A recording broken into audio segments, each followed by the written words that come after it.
So all is well in Octavia Darling's world. I like that.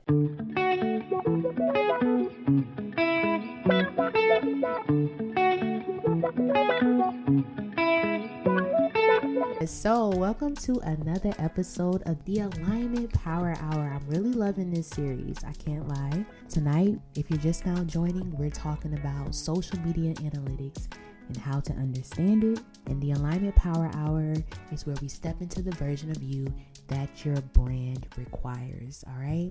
So if you are a content creator, if you are a business owner, if you have a personal brand, if you have a professional brand, if you're an entrepreneur or you're just trying to grow on social media in general, you might want to join us live if you do not fully understand your analytics. Because I know a lot of us, we don't understand it. And when we don't understand something, what do we usually do, guys? We run away from it or we avoid it. But I'm going to help y'all with that tonight. All right? I'm going to help y'all really focus, really lock in, fully understand what your numbers are saying so that you can understand where you need to improve. And maybe there's some things you need to just fully let go of. Last week, if you joined my live, we talked about why your content isn't growing. And before we got off the live, I gave you all a weekly assignment. If you did your weekly assignment, please comment down below. I will wait. Let me just refresh our memory real quick. So the weekly assignment was for you to answer these 3 questions. Who do I help? What do I help them with? And what transformation do I provide? These 3 questions was going to help you to understand your brand, how you're positioning yourself, and the information that you're giving your audience throughout your content. So if you completed that, it's not too late to comment down below. If you did not complete it, we shall talk after this live. Not this way. We gonna talk. But it's a good assignment for people to do, to hold yourself accountable. And this way you're taking actionable steps so that you can improve with your content, so your content can grow. So tonight I'm going to go over 3 truths. All right. And we're going to unpack the truths together. The best way for you all to understand is for you to share any questions that you have in the comment section so I can address them while I'm going through this information. All right. So the first truth, views do not matter as much as retention do. All right. So if you look at your analytics, and y'all gonna see me looking over here because I have my analytics pulled up for Facebook right now. But if you take a look at your analytics, you'll notice that Facebook breaks your analytics down by content type, right? So there's text, there's reel, there's multi-photo, there's link, there's photo.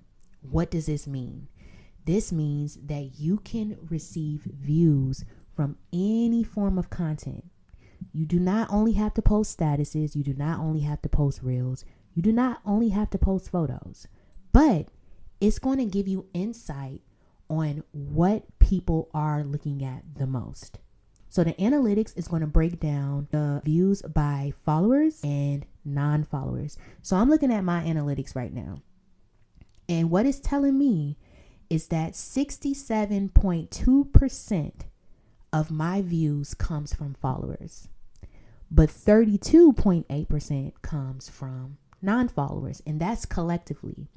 And that's a good number. So that means 32.8% of a total of, I'm gonna tell y'all how many views I've had within the last 28 days. Within the last 28 days, my page has received 43,636 views.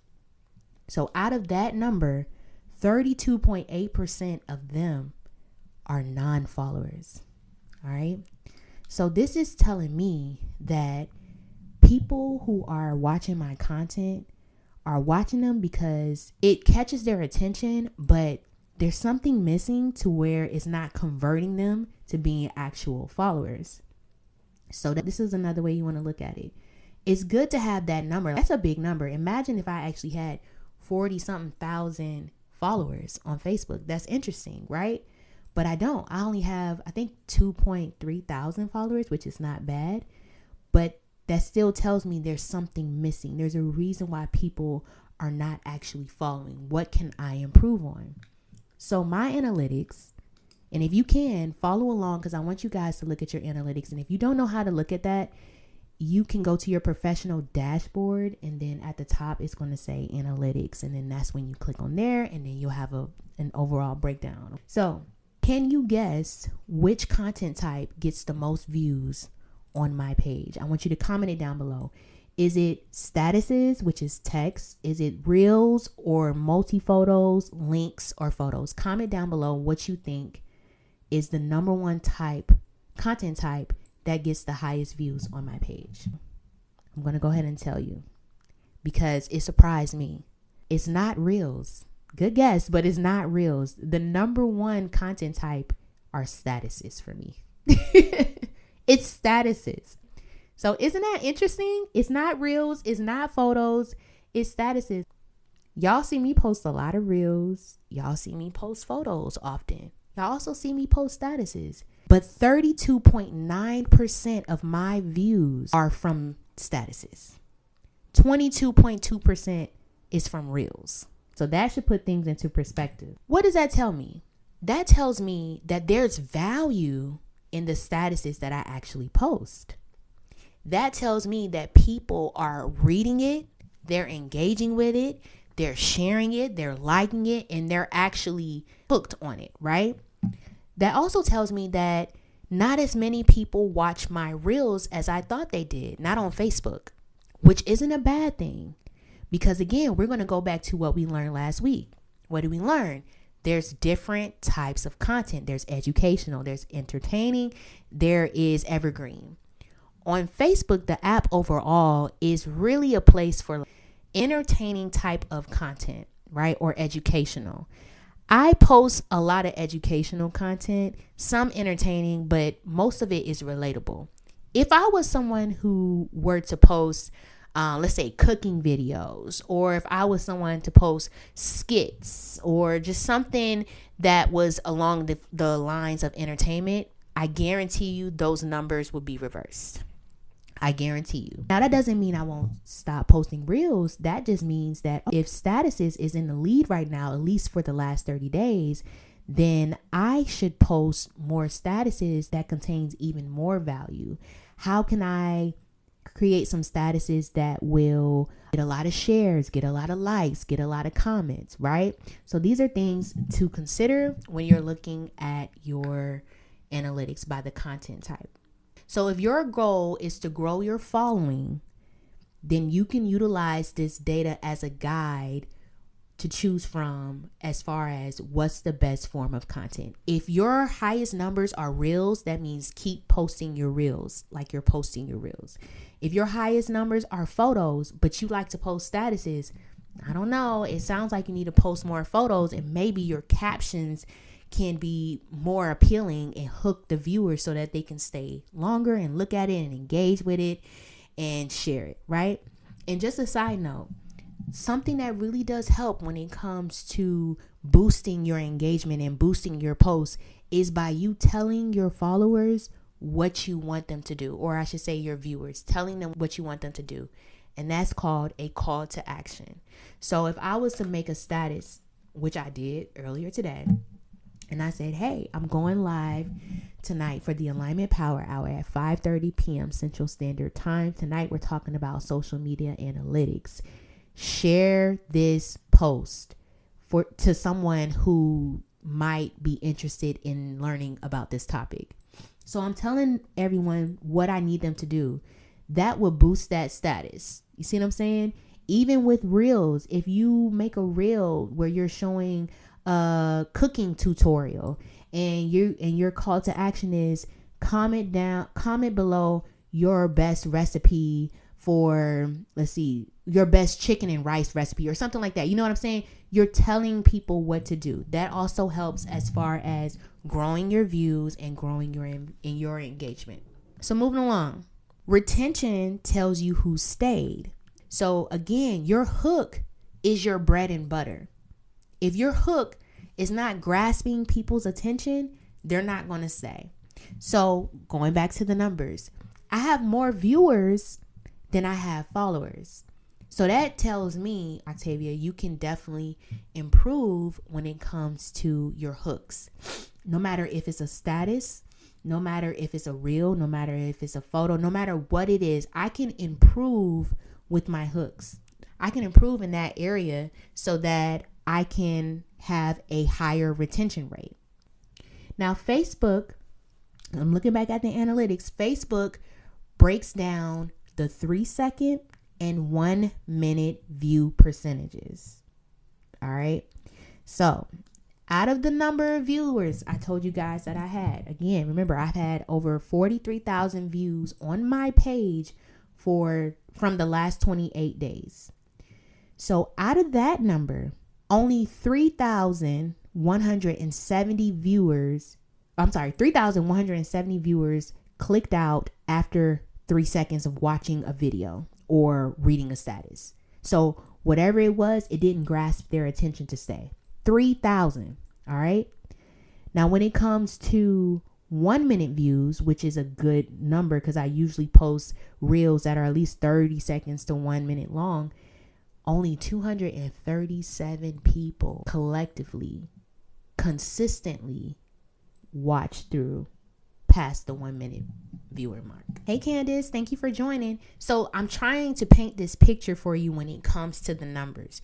You can have a lot of viewers from your followers or your non-followers, but what really matters is your retention rate and your watch time, because that is what converts to coins if you're someone who is monetized or you're trying to become monetized. So the hook, again, is the most important piece of any form of content. I really want y'all to understand any form of content. And I'm going to use Bobby for an example, because Bobby has a live right after this at 6:30 p.m. for her soul sessions. If Bobby wants more people to join her live, she would need to think of a creative hook for them to join and to stay, right? I know what the hook could be, but I'm not going to tell her because I want her to use her creative mind to come up with something.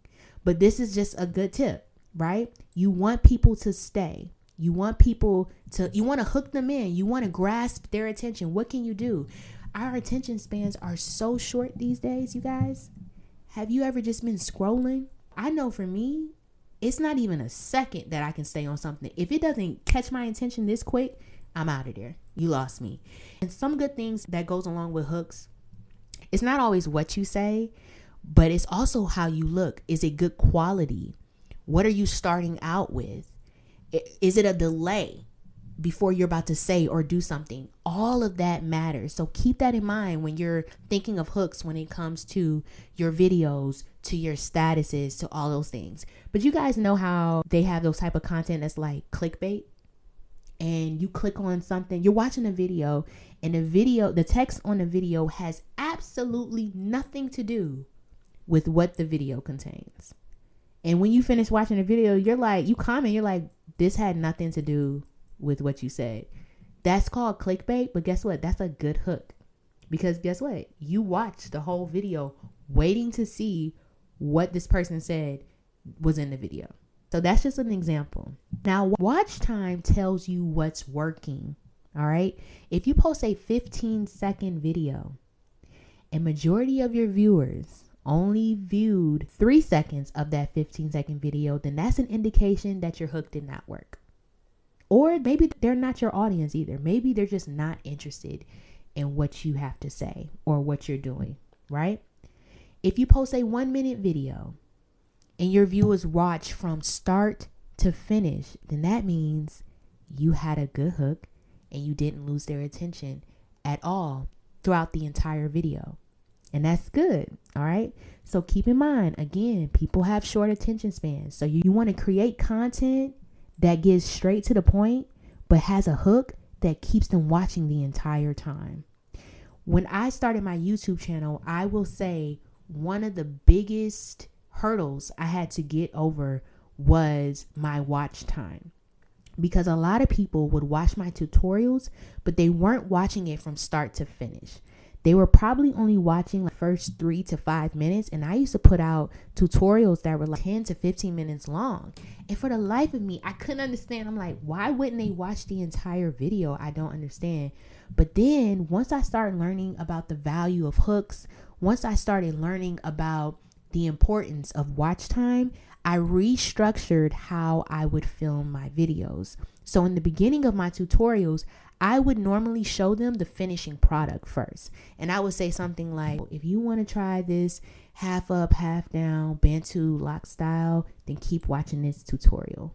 Boom. So now I'm telling the viewer, hey, I'm going to show you in this video exactly how to do this lock style. So keep watching. Now, after that, I would get straight to it. Start showing them, this is the products that I use. This is how many Bantu knots I would do. And I will probably talk to them, but I'm still showing them what I'm doing. That way they can watch from beginning to end. Once I made that improvement, that's when my analytics improved. And that's when things got better, even as being monetized. A reminder, follower count does not mean the same as viewers count. It does not determine how much money you will make. Someone can have 100,000 followers. If their numbers are not reflecting the same thing, they're not making money like that. Not off of the platform. Someone can have 1 million followers, but they may only be averaging about 20,000 views per month. A lot of people may not be watching their videos all the way through. That does not mean that they're making a lot of money. And I want to stress that because a lot of people get that misconstrued. Just because someone becomes monetized on a platform, that doesn't mean that they're making so much money right out the gate. It's a grind, it's a slow build, but once you understand the numbers and you understand how to play the game on social media, then you'll be just fine. And remember, attention gets you views, but value keeps them watching. So even though you're coming up with great hooks, you're making the adjustments that you need to make in order for your analytics to improve, all of that is good, but still create content that aligns with your brand, right? Create the kind of content that, based on the content types that is good for you. Is it going to be educational? Is it going to be evergreen? Is it going to be entertainment? Don't just do random things just so you can grow, because you won't be able to retain it. All right, truth number 2.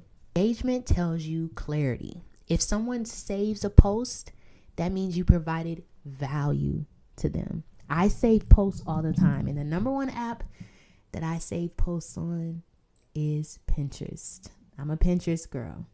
Who in here likes Pinterest? Comment down below. I'm a Pinterest girl. I've been a Pinterest girl for years. I have so many boards, but I love to save posts on Pinterest. Why? Because I come across content that provides value. Another platform that I save a lot of posts on is TikTok. I love saving posts on TikTok. Now, if you are sharing educational content, one of your call to actions can be save this video for later. So, for example, I'm going to use Candace for an example. Candace is a vegan chef. If Candace is showing me how to make the best vegan pancakes I could ever have, she may say, save this video for later. And guess what? I am. Because when I go to the store to get the ingredients that Candace told me to get, and when I go in the kitchen and I make my pancakes, I'm going to keep replaying that video because it provides value. It's telling me step by step what I need to do, what the temperature needs to be, what ingredient goes in first. It's valuable. Now, shares, if someone shares your post, that means you provided some form of impact. What we share is what we relate to, or what we feel may be impactful to someone else. I don't share everyone's posts. I just don't. I share posts that, one, relates to me, resonates with me, or I know my audience would like this type of content. Okay, so think of that too. Yes, you're on Facebook. Yes, you have family, you have friends on your followers and things like that. Hey, Auntie Gidget, thank you for joining.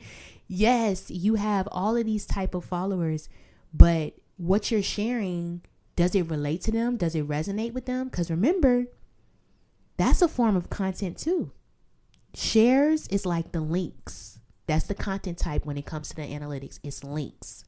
So you need to reframe your mindset to how you're approaching yourself on social media. Are you treating it like a business, or is it a personal approach? If it's a personal approach, by all means, share what you want to share, because everybody needs a good laugh every now and then.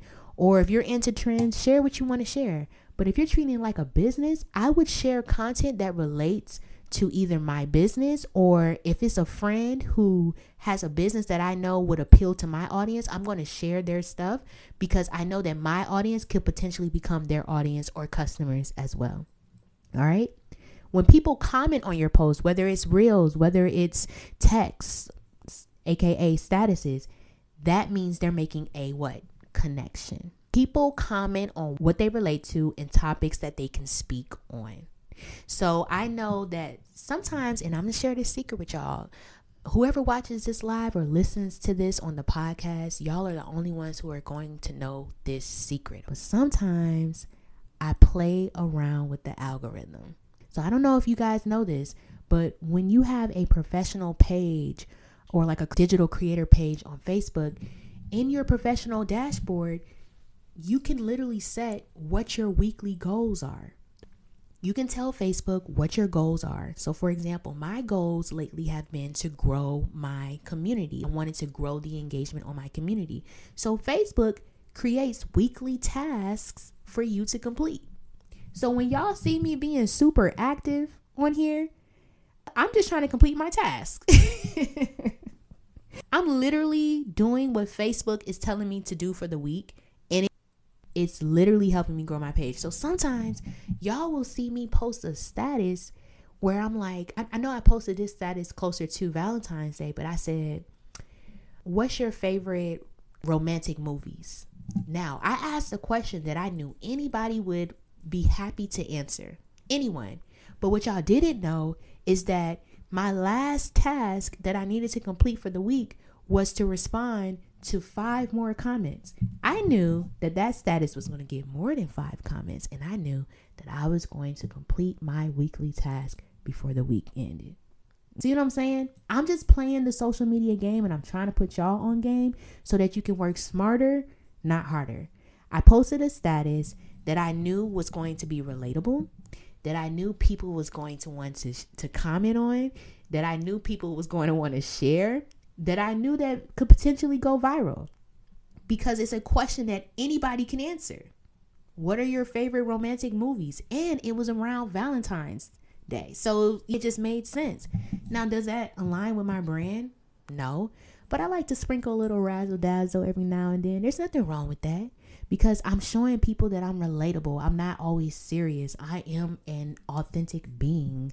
I like to watch romantic movies too. I'm not always on here talking about social media content and stuff like that. I like to have fun, and I can relate to you too. So I'm just sharing that little tidbit with y'all. But if you don't know and you want to understand how to get to that point in your professional dashboard of where you can see the weekly tasks, let me know. Shoot me a DM, and I will show you step by step on how to do it so that you can work smarter and not harder. And this can help you as far as knowing what type of content you want to post each week when you're planning out your content. All right. So if people are not saving, if they are not sharing your content, it's either unclear or not specific enough. Because remember, confused content does not convert. And with me saying that, y'all continue to share this live for anyone who you think will need to know more information about how to understand their social media analytics, especially if they want to grow their brand presence. Now, the last truth, your best content leaves clues. So what I want you guys to do at some point, if you can now, that would be great. But if you can't, try to remember this once I finish this live. I want you to look at your I want you to look at your top 3 posts. So when you're looking at your analytics, and I'm looking at mine on my iMac, but when you're looking at your analytics, I want you to look at your top 3 posts. Right now, my top 3 posts, the number one is I just shared a before and after of my fitness journey. I'm not sure if you guys saw that, but I basically took a couple pictures of me at the gym. I'm showing you guys my progress, and I compared it to pictures from 10 years ago. That post right now has likes, has comments, has shares. Why? Because it shows, well, I should say I was sharing value. It's relatable. The second type of content that is doing really good is it's a Reels video where I did a DIY lock refresher, and I showed you guys what I mixed together to keep my locks hydrated and moisturized. That's the second one. The third one, surprisingly, is a post that I made a couple days ago of my youngest brother, General's birthday. I just posted pictures of him and I said happy birthday. So what does that tell you? The top 3 content right now is relatable and educational. So when it comes to you and it comes to your type of content, I want you to look at the top 3 posts and look at the format that it's in. What's the topic and what's the tone? For me, out of the top 3, only one of them are reels. One of them. The other 2 are picture posts. So again, this is going to help you to know what is working best on your page. All right. So your analytics already told you what your audience likes. Don't just study it. Apply what the numbers are saying. This is how you win on social media. So now I'm going to share some mindset shifts with you all so that you can get your mind right and you can get aligned with what you should be doing. Stop taking numbers personally. There are going to be times that you spend hours filming a video. You're going to spend hours editing a video. And you're going to think to yourself, ooh, when I post this video, it's going to go viral. This video is going to do numbers. And next thing you post a video and you only got 50 views. What did I do wrong? Oh my gosh, nobody saw this. Nobody liked, nobody commented, nobody shared. Don't take it personally. Because as much as we want to prepare to show up and own the algorithm, it's very unpredictable. Data is neutral. All right. So the numbers are not telling you that you're doing a bad job. Maybe you just need to take a step back and reflect. Did I post when that's what I be thinking? That's not what that means. When I posted this video, was my audience the most active? Did I post it when nobody is online? Did my video get lost within the algorithm? Right? This video that I created, was the hook good or did I miss the mark on that? Did the song choice align with my video? I actually just posted a video before I went live. It's a reel. I went to lunch today with the Fab Five, which is a group of friends. And it's like a recap of the day. I wasn't talking or nothing like that, but I utilized the song from Waiting to Exhale. I chose that song because the moment of the recap, the vibe, the energy, it really gave me Waiting to Exhale energy. It gave me, I just love my girlfriends. I love them. I love when we can spend time together. I don't know who's sending the laughing emojis, but I love when we can spend time together. I love when we get to catch up with each other. I love all of that. And guess what? There's going to be other women that can relate to that video. It can relate to that song. So I'm expecting that video to do pretty good. That's not my intention, but I am expecting it to do some pretty good numbers. All right. Also, data just shows you that, again, another reason why you shouldn't take it personally is because you are not your metrics. All right. It's just feedback. It's not rejection. It's just telling you what's working and what's not. Did you make the shot today or did you miss? Because you're not going to make every single shot. The goal is just to take it. Don't overthink the content that you're posting. Don't do that, y'all. I'm telling you, overthinking and staying in your mind is what's stopping you from growing. It's not you actually posting. It's because you're overthinking the whole thing. Pay attention. Read your numbers, read your analytics, and see what works, what doesn't. If your audience likes when you post statuses and nobody really watches your reel, I'm not saying don't post your reels, because maybe you're someone who loves to film, who loves to edit, and who just loves to post videos. Still do that. But if your goal is to grow, do more of what people are watching. It's going to help you to work smarter and not harder. The second mindset shift: stop posting from a technical standpoint and stop guessing. Test more. Guess less, test more. I like that. Stop guessing. Oh, I don't know. Maybe this will work. Maybe it won't. You won't know because you're not even posting it to find out. You're just thinking about it. You're in your head. Oh my gosh, I don't have the right type of camera to film this. I don't know how to edit. That's no excuse anymore, y'all. We all know we can use our phones. We know that YouTube is free. You can watch tutorials all day, or you can book a one-on-one coaching session with your girl, Octavia Darling. That's a shameless plug, but that's real. I will hold your hand and teach you how to film correctly, how to edit correctly, how to create content, how to do all of these things that people are doing so effortlessly. I will teach you it. And I won't only just teach you it, but I will show you how to master it to where you end up teaching somebody else how to do it. Okay. There's really no excuse these days. All right. So here is something that I want to share with y'all. For January and February, I tested out different types of content on the following platforms: Facebook, Instagram, TikTok, Lemon8, and YouTube, to see what works best on each of those platforms. And when I tell you, I was very surprised to see what was working and what wasn't working, and which platforms I should probably fall back on. It was very interesting to see. So, the number one platform that I thought was going to do the best was TikTok, but it wasn't. And here's why I believe that's the case. TikTok changed ever since TikTok was banned. And I'm going to be real. The algorithm is not the same. The app itself is not the same. And I just can't figure out how to get out of the low view count rate. And guess what? I'm okay with it. Why?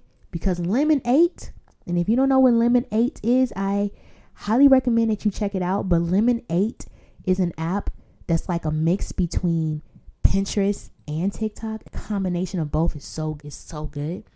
On Lemon8, my videos go viral over there.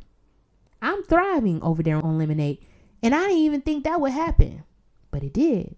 Okay, so that told me I can technically replace Lemon8 with TikTok. I don't need to put forth energy on TikTok like that no more. If I post on TikTok, it's literally just for brand awareness, but it's nothing that I'm actually so engulfed into to where I'm like, oh, I got to make sure this video go on at this time. No, I'm just going to post just to stay active, if you know what I'm saying. Now, the next one, Instagram. Are we shocked about Instagram? No, we're not really shocked about Instagram. Why? Because we know Instagram, I call it the glam app. That's my nickname for Instagram, the glam app. People who post on Instagram, they post looking the best of the best, right? There ain't no real authenticity over there. You show up on your P's and your Q's. You just gotta look good. And it's not for the sake of people. It's for the sake of the algorithm, because the algorithm will only push what looks the best. I could post on Facebook with my scarf on. I ain't got no makeup on. I look like I just woke up and I'm fine. That ain't gonna hit over there on Instagram. So what I noticed is that Instagram is the best platform for me to post content that appeals to brands. So one of my goals is to lock in more brand deals, and brands reside mainly on Instagram. So when y'all see me post on Instagram, I'm really posting to appeal to whatever brands I want to lock in a deal with. I tested out my hooks. I tested out the formats. I looked at the timing, and I evaluated all of this on a weekly basis. I wanted to see what was working and what's not working. And now I know where most of my energy can go as far as posting my content. And that is Facebook, YouTube, and Lemon8. The other two platforms, I can post as I wish, but it doesn't benefit me as much as I thought it would. So I would encourage you, especially with us being in a new month, take some time out and analyze which platforms works the best for you. Maybe you're putting your energy all over on Instagram when your audience really resides on Facebook. Or maybe you're spending so much time trying to grow on TikTok, trying to become monetized on TikTok, that your audience is actually on YouTube. So you really just don't know unless you test it out. Stop guessing and start testing. Every post is an experiment. Me going live on Facebook is an experiment, because y'all know I don't be going live on Facebook, but times have changed. So here's your actionable step for this week. If you've been enjoying this live, comment aligned in the comment section. So the actionable step that I want you to take for this week, I want you to do one thing. Conduct a content audit. Go to your top 3 performing posts. Write down what's working as far as the hook, the topic, the format, and the length. Look at the hook. I'm going to say it again. The format, the length, and the topic. And then I want you to identify the patterns. All right. Look at the lowest performing posts. What are the top 3 lowest? Compare the top 3 highest and the top 3 lowest. Ask yourself, what's different? What did I do differently? This will help you to start thinking more strategically. All right. And it's going to help you to be clear about what type of content you should create. So, just a reminder, your analytics are not there to shame you. They're there to help you, because numbers do not lie. All right. They don't need to post more. You just need to post smarter. All right.